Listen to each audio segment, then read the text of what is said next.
Hi hello दोस्तों, नमस्कार, प्रणाम। आप सब कैसे हैं? उम्मीद है कि आप सब अच्छे हैं। आप लोग के साथ एक लगन गीत लेकर विवाह का आयु अच्छा लगा तो कमेंट सब्सक्राइब शेयर कीजिएगा, ज़्यादा से ज़्यादा सपोर्ट कीजिएगा।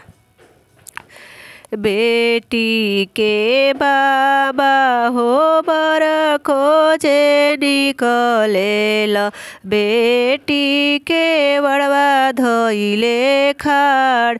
बेटी के बाबा हो बर खोजे निकलेल, बेटी के बड़वा धोइले खाड़।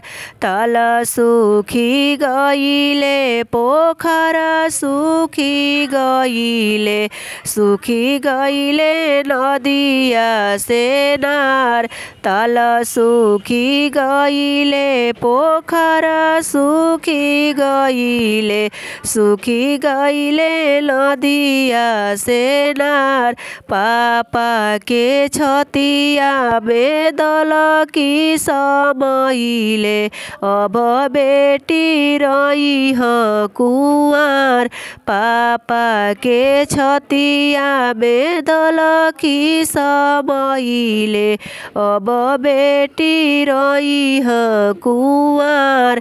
ताल भरी गईले पोखर भरी गईले, भरी गईले नदिया से नार।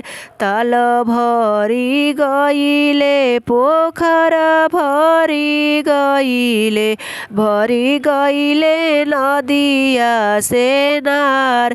बाबा के छतिया में तुलसी समईले, अब बेटी जइहा दूर देश।